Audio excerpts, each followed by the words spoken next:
All right, let's pray, guys. Father in heaven, thank you so much for the opportunity we have to be here. We're grateful, Father, for the power of the Word and for the ability it has to change men's lives. And we pray your blessings on us as we read it and as we study it. Help us, Father, to be aware of the things that we need to change. Help us to be mindful of it. And help us, Father, to strive every day to apply these principles to our lives. We know, Father, that Jesus told us that the things he said, the things that he told us were going to judge us in the last day, the words that he spoke, because those words came from you. And we pray, Father, that you'd help us to learn them so that we can be in a right relationship with you. Thank you, Father, for loving us. Thank you for the opportunity. Thank you for bringing us here this morning so that we can, as a family, meet together, gather together, eat together, worship together, and fellowship together. Father, we thank you so much for all of that. Bless us as we move forward today. Help us have a great day, and thank you for the opportunity we have to be here. In Jesus' name we pray. Amen. Guys, I want to clarify one thing for sure. You understand that we are a blessed people. If you are walking in the light, if you have a relationship with Christ, if you have been washed by the blood, all right, if you have been obedient to the gospel, if you have been baptized into Christ, have given yourself to him, I'm not saying that you call yourself a Christian, that's good enough. That is not, okay? That is never what was happening in the New Testament. People in the New Testament knew that if you're going to call yourself a disciple, there are things you have to do. And if you do those things, then you are a blessed individual. And because you're a blessed individual, God looks at you with a different mindset, looks at you with a different pair of eyes, and he calls you something different than he calls other people. He calls you my children, my sons and daughters. You know, here at Central, what we're trying to do this morning is we're gathering together as a family.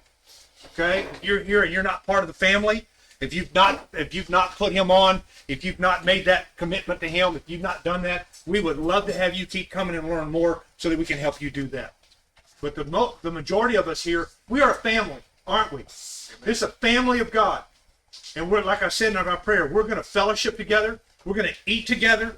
We're going to enjoy what our little ones have been learning. And then some of us are going to stay afterwards, and about 3 o'clock this afternoon, hopefully we'll be done. We're going to have a meeting this afternoon, and we'll be through about 3 o'clock, I hope.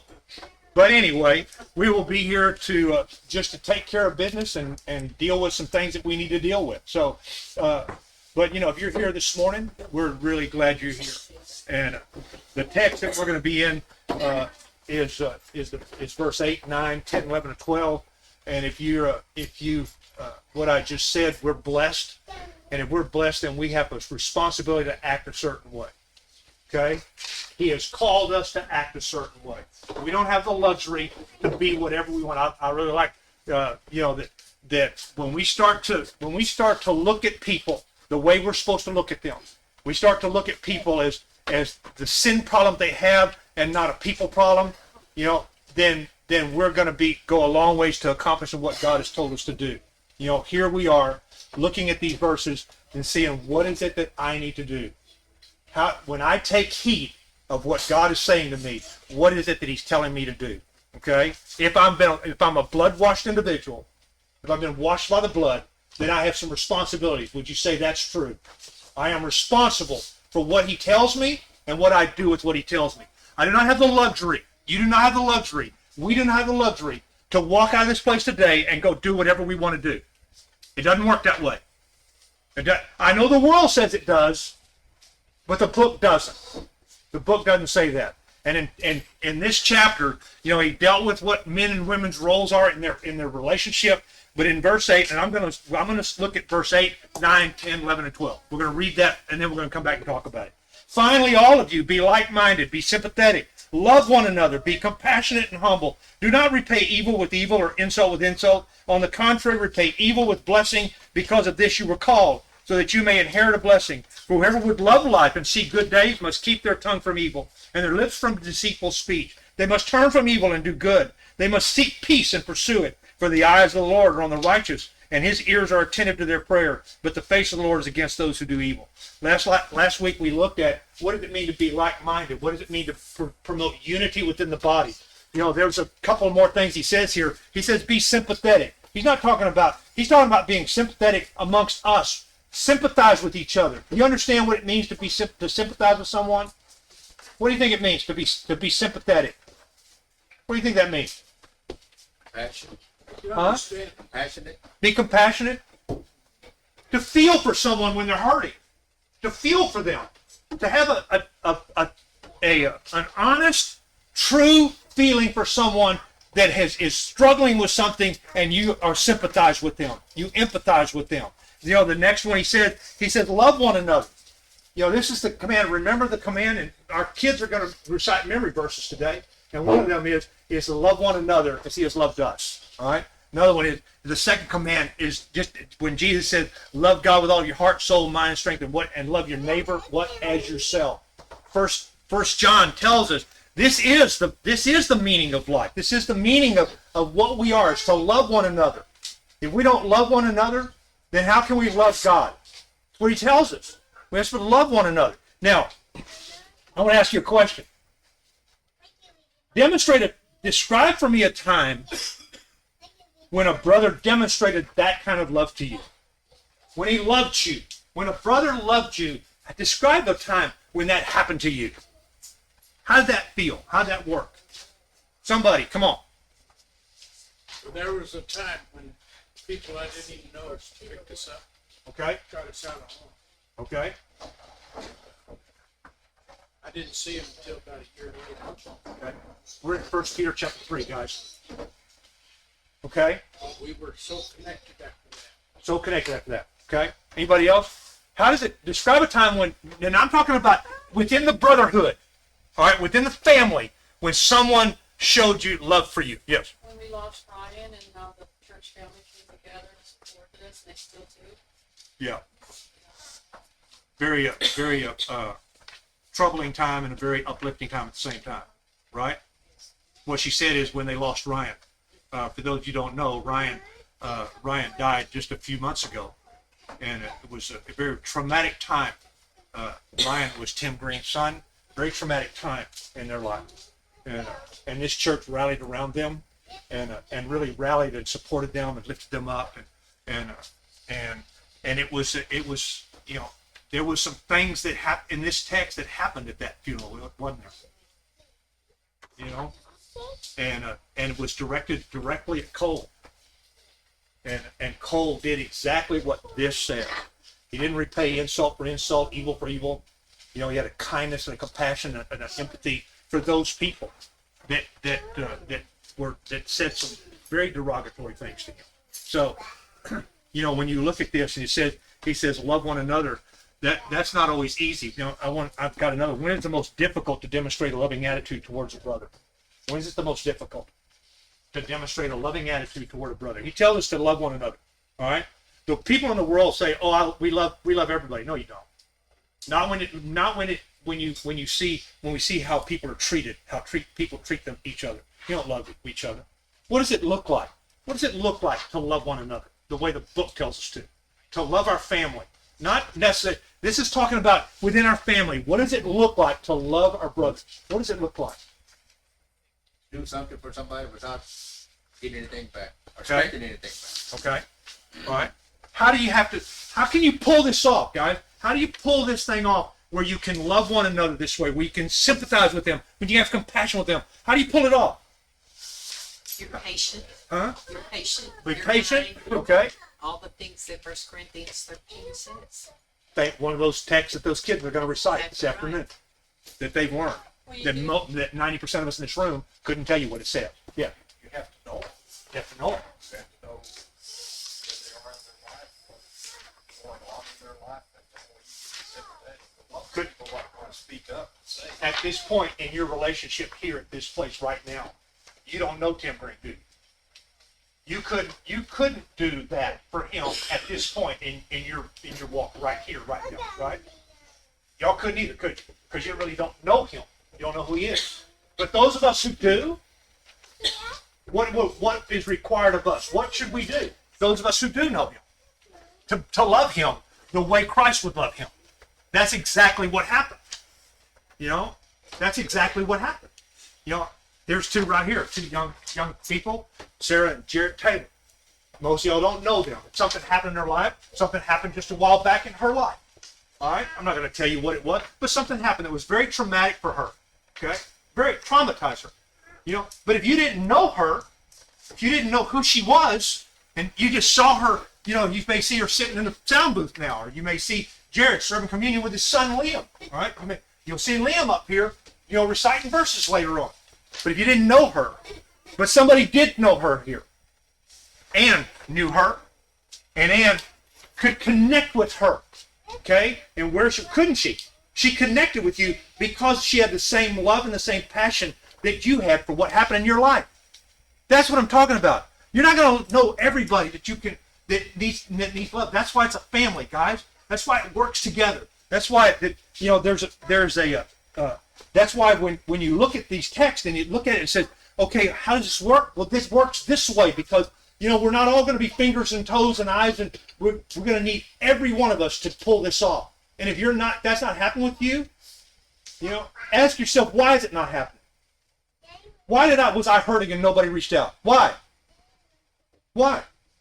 If only time you're here is Sunday morning, and you're never part of anything else and never allow yourself to get, you know, right?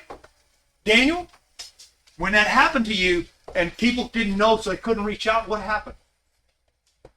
Some of the responsibility fell to you, didn't it?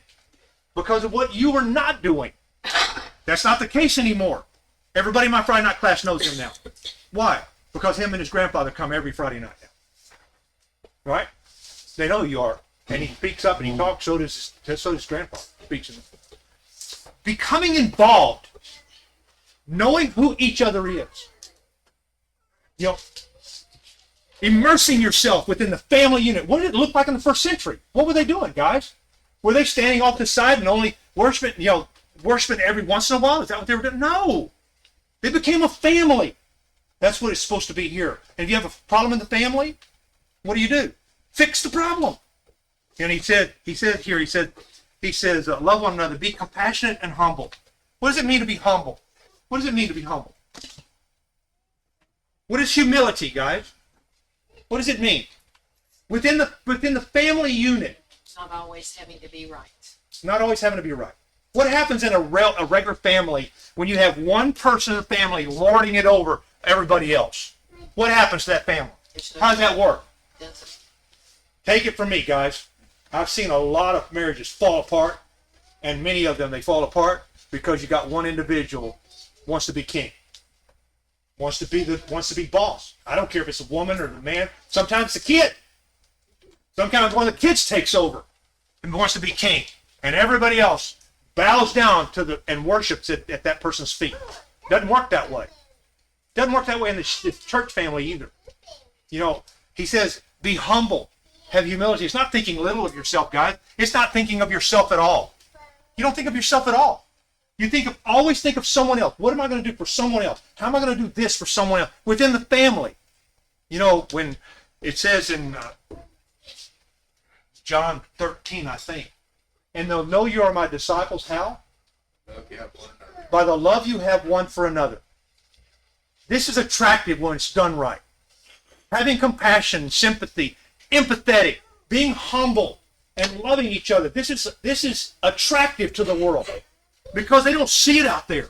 They don't see it in their own families, and they certainly don't see it in many places where they congregate and work. You know, everybody is dog eat dog. Everybody's trying to get over on the next guy. They don't see any of that. They've got to see something different in the church. If they don't see it different in the church, then we're no better than everybody else. Right? And it's going to be your responsibility to make sure you pull it off on your end. And it'll be my responsibility that I pull it up on my end to do what I need to do. All right? And then look at what he says next. He says, do not repay evil with evil or insult with insult. On the contrary, repay evil with blessing. Because of this you are called so that you may inherit a blessing. What's he saying here? What do you see in the world today, in our dynamic, in our culture today? What do you see? What's the mindset? What's the attitude like in our culture today? Tit for tat. I'm going to give you what you gave me. Or I'm going to do it to you before you do it to me. Is that not what the world is? And it's worse now than it's ever been. You know, it'll probably get worse before it gets better. Right?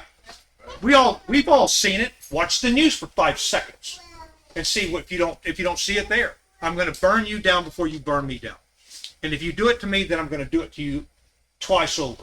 right? And that's what people in the world, that's what, can't be like that here.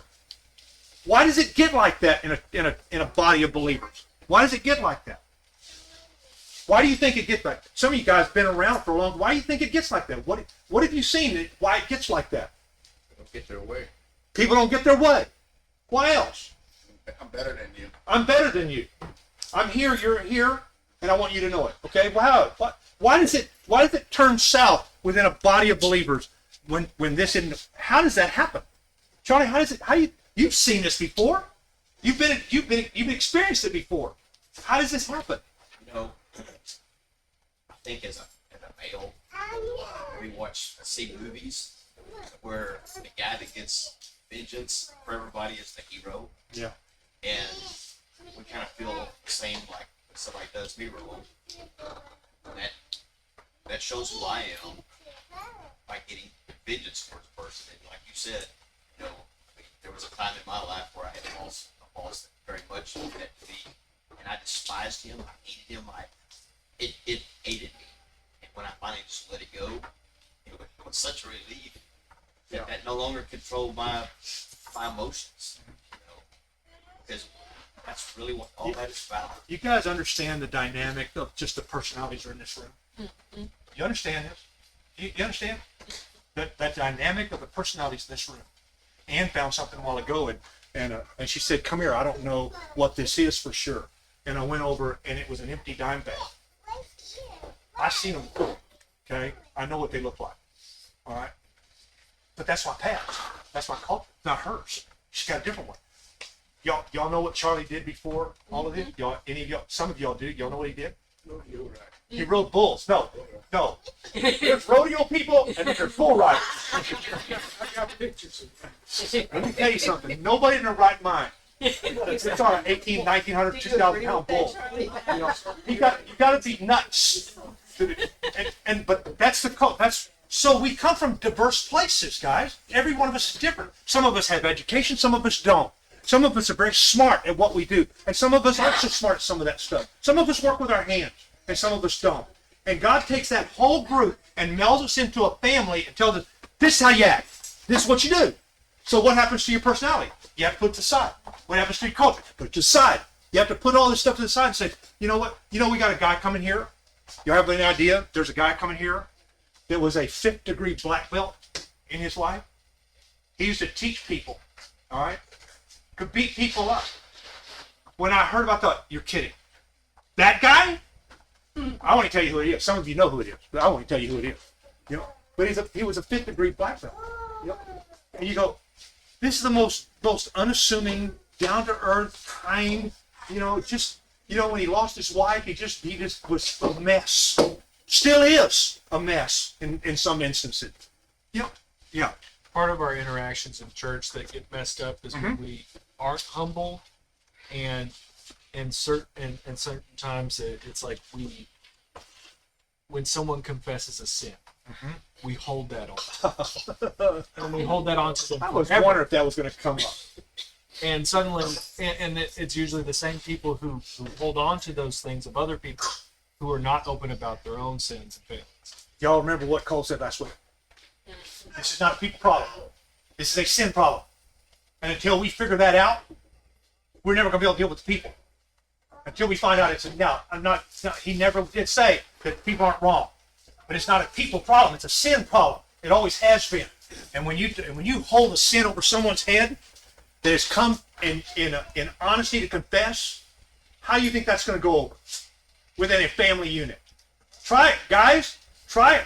No. Ladies, try holding something over your husband for 10, 15 years and see how that works. See how it works. Yeah. We just dealt with, for the first 7 verses, we dealt with what a woman's role and what a man's role in a marriage relationship is. Try that and see how that works. See how it works for you. Yes, sir. My dad passed away recently, I'm sorry to hear that. and right now I'm fighting with my brothers about selling the house. They're older; they feel entitled to it. There's debt, so I'm trying to sell it to pay for the debt. so that my dad's partner doesn't have to deal with it. They're seeing me as the bad guy. I'm kind of in a state of, ambiguity because I feel like I'm taking that away from them. They might need the house. I don't know. But if they can afford the payments, they should be able to afford a different house. A better one. But, just like I said, they have this sense of entitlement to it.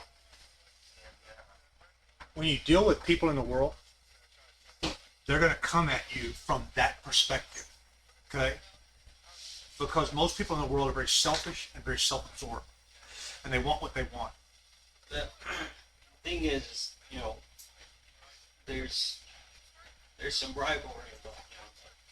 The older brother, he's sneaking around, taking things, taking paperwork, hired an attorney. So I fired back with the same angle. And there's obviously some personal feelings involved, and I feel like if I act, if I sell the house, I feel like I'm acting on those feelings instead of doing it because it's the right thing to do. I'm gonna have to stop you, but it is a perfect example of, you see how a conflict happens in the world? You see what happens in the world? When you have a death in the family, and you have people that now you have siblings that are trying to navigate what they want and where they want to go, and it starts to unravel really quickly. I've seen it a bunch of times where it unravels, and then for 25, 30 years, you have the family members that won't talk to each other. Can't get past it. That's in the world. What happens when we bring it into the church? Same thing. It's worse. Yeah. But it's worse because we've been told not to act that way. We can't do that. You're not going to always get your way. You're not going to always get what you want. And sometimes you're going to have to take a back seat and say, okay, I'm going to be back over here, and we'll just wait. Let's back on. Huh? And the ultimate problem is we don't put the person in charge that is supposed to be in charge, and by that I mean Jesus. You don't put Jesus in charge. And I think this segues into this next part. Listen to this next part. Okay, listen to what he said. He said, on the contrary, you repay evil with blessing, because of this you were called, so that you may inherit a blessing. Does that give you some, if I don't do this, my blessing from God could be affected. Does it sound like that? That's what it sounds like. All right, now listen to what he said.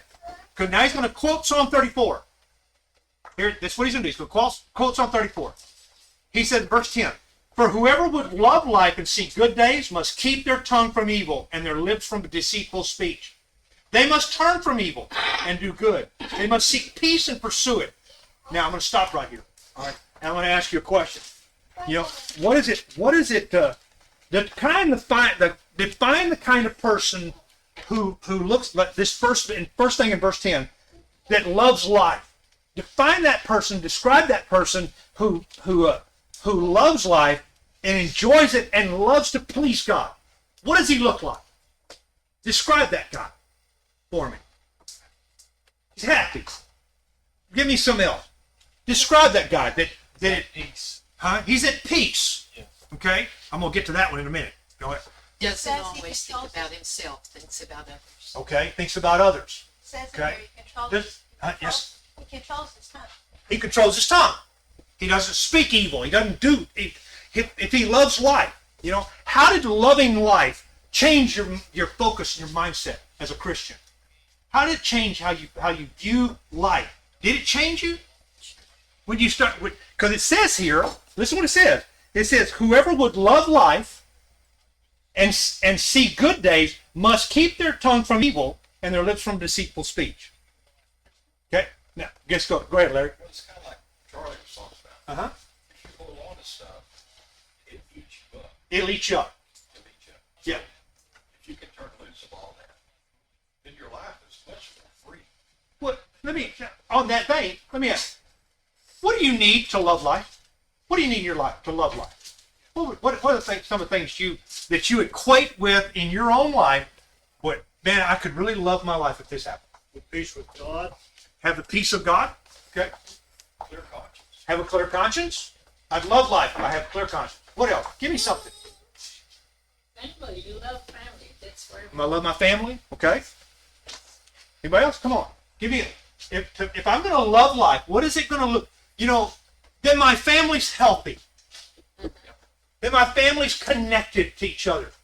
That's going to take a lot of work. Okay? That takes work. But I will love life. It doesn't make any difference if I have 5 cars and 3 boats. I don't care. That's not what helps me to love life. But if my wife is faithful, my husband is faithful, and I trust them, life gets a whole lot easier to navigate, doesn't it? You know, if my mate support, go ahead, Paul. It's a choice. What do I choose to focus on? You know, I mean, I'm a tax appraiser. You know, most people hate what I do, and going to work is not always fun. But, you know, on Saturday, I went and watched my son play flag football and score a bunch of touchdowns. And what do I choose to focus on? Yeah. You know, what's my perspective? You know, I can focus on the bad or I can focus on the good, because we all have bad and good. Sure. So what do we You can find bad in everything. You know, you can find bad stuff in everything that happens. You know, well, Ryan died. There was some good stuff, okay? But, well, how come that person didn't come over? How come that person didn't say anything? You know, how come they didn't do this for me, or how come they didn't do this for Tim? How come somebody said this instead of that? See, if you focus on that stuff, guess what? Life begins to suck. It really does. It gets really hard to deal with. It does. So I'm asking you, what do you need to be able to love life? There are people watching now, they're looking at their life stinks. There may be someone watching that their life stinks. They got everything. Every time you get a phone call from them, there's one more brick that's piled on top of them. It's like they're suffocating under this life. They want to know, what do you need? What do they need to look for? Go ahead, Larry.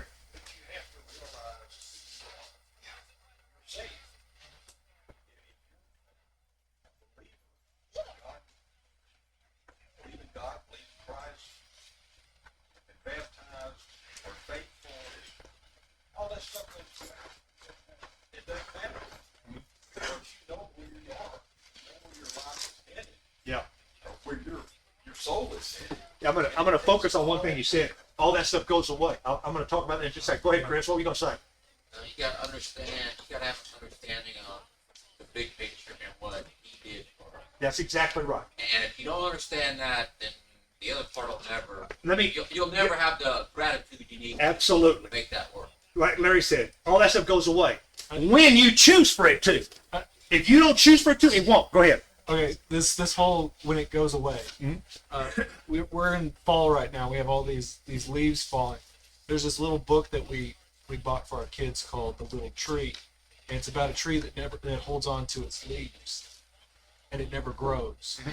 And the thing is that through Christ, we're allowed to reduce our baggage. We can let go of those leaves. Yeah. And a person who holds on to all the negative things in their life, they're not going to have a good life. No. Even if they have a good life. Yeah. And there's plenty of people who've been blessed by God Yeah. who think that they have a miserable life simply because they focus on those dead leaves. rather Absolutely. than Absolutely. You know, y'all hear what he said? You know, it's hard sometimes to let it go. It's hard to choose that, because my personality brings me to a place that brings me, my past brings me to a place where this is what I'm expected to do. This is how I'm expected to respond, because this is where I came from. You know, I mean, it took me a long time to get past that mindset. It was a very difficult time to get past that drug infested, you know, big shot type. It took a long time. I couldn't get past it, you know. But I tell you what, as I started to get past it, it made me way more effective in jail work, because I understood where those guys were coming from. There were people that went, they didn't go. They went one time, they couldn't go. They couldn't do it because they couldn't understand. They couldn't wrap their minds around what was going on. And I took to it like a fish to water, because I knew exactly what was going on here because of my past. So God used that for really good stuff in my life. You know, got to talk to thousands of people about Christ in that time frame. But I had to make a choice. I got to at some point let this stuff go because what it was doing is crippling my family.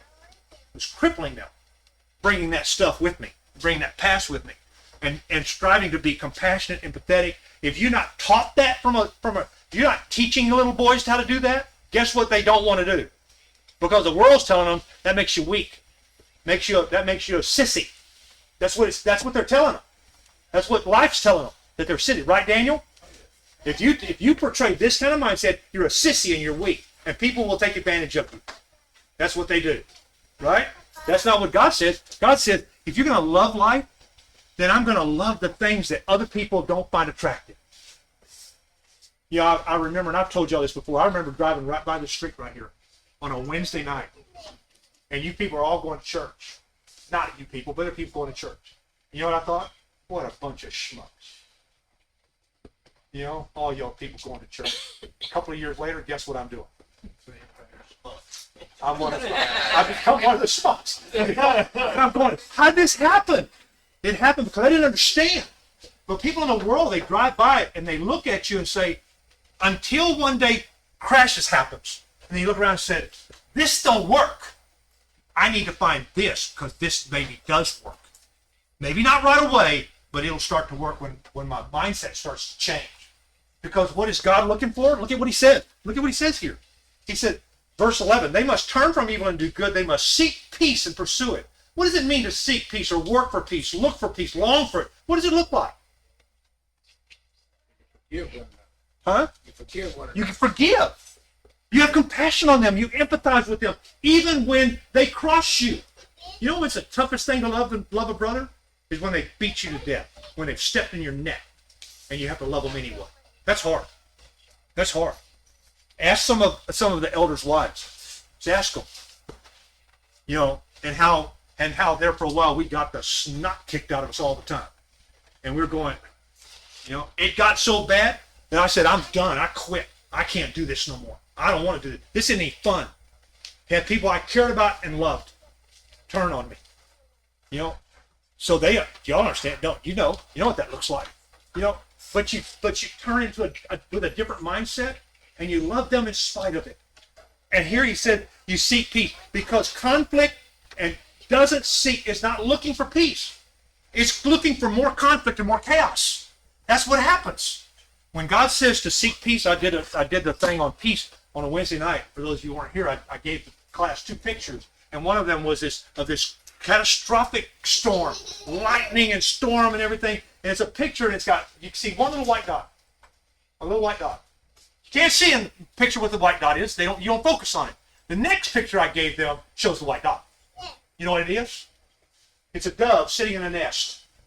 In the midst of this waterfall and this chaos and lightning striking, and it's the picture of peace. When you find that place of solitude and comfort, you find that place where even amongst the storms, you can feel good about yourself. Man, that's a life to love. That's a life to love because they don't have it out there. They don't know what that looks like. Okay? And then look at the last verse, what he said. He said, for the eyes of the Lord are on the righteous, and his ears are attentive to their prayer. You remember the guy that was, he was born blind. Remember that guy? John chapter 8. Maybe John chapter 8. I don't remember exactly. But, we've studied that before. And he said, and he goes to the Pharisees, want to know how he got healed and all that stuff. And he said, well, we know that God only hears prayers of righteous people. Doesn't hear the prayers of the sinner. That's what he said. And in part, that's kind of right. But you look at Acts chapter 10, and you see that God does hear the prayers of a sinner because he hears the prayers of Cornelius. Okay? Well, here he says, what does he say here in 34 of Psalm? He said, but the eyes of the Lord are on the righteous. How much comfort did that give you to know that when it gets hard and when it gets chaotic and when there's decisions have to be made that are not popular and you're doing the right thing, that God's looking on you and sees you and has compassion and empathy for you? How does that feel? Good. I don't know what it feels like to ride a 2,000-pound bull, but it's got to feel better than that. I'm telling you. And for someone who, I talked to Kevin the other day, and Kevin came home and he blitzed. And I said, "What's going on?" He said, "Man, I spent the whole day under a welding helmet." You ever done that? Let me tell you something. By the time you're through, you've lost 10 pounds, especially when it's 100 and you're inside of a building doing it. But you know what? He loves it. But you know what he loves more? He loves this place. He loves this place more. And sometimes you ask me, and I'll tell you why I know that, because of what I know of him and what he will do. So, but the point here is it says that God's eyes are on the righteous and his ears are attentive to their prayer. That means he's listening to me. When I'm doing the right thing, when I'm striving to be the right person, when I love him and love his people, he said, I'm going to listen to you. My eyes are going to be on you. I'll be aware of what's going on in your life. And then look at what he said. But the face of the Lord is against those who do evil. You go in, we don't have time right now, but you go into Isaiah 59, and he tells the nation of Israel, tells them, he said, because of your sin and iniquity, I've hidden my face from you, so that I will not hear you. I won't hear you. He turns his back on them because of what they were doing. Doesn't work any different today. People in the world, people that want to do evil, that want to live evil and don't want to look for good, don't love life, don't pursue peace. You know what God said? I'm not going to pay attention to you. I'm not going to pay attention to you. We have a responsibility, guys. If we've been blessed by God, to live accordingly, to act like it. If we're going to come to him, this is what it's going to cost. You know what Jesus said? Jesus said in a couple of places, he said, you want to know what it costs? He said, it's going to cost you everything. He said, unless you hate your mother, your father, your sister, your brother, you can have no part of it. What he said.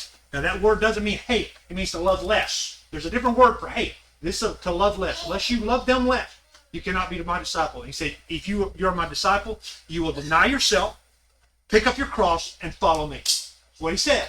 Not once, but he said that on 2 different occasions. He says that. To deny yourself, pick up your cross, and follow me. The life that he offers is a million times better than the one in the world. That's why some of us in here who have passed have come to this and have dropped past and went away from it. Because it's so good where we are and what we have here. People in the world don't understand that. And they're going to keep biting and clawing and scratching and fighting amongst themselves. And they'll die in their sin. And God will reward them for that is what they've done. What he says right there. He said, I won't pay attention to you and I won't listen to your prayer. And I'll hide my face from you. That's a scary thought. Scary, isn't it? It's worse for those of us who have been made right. Because he said, for that person, it'd been better if they never heard the truth. What he said. We'll see you next week, guys. We'll pick it up in verse 13 next week.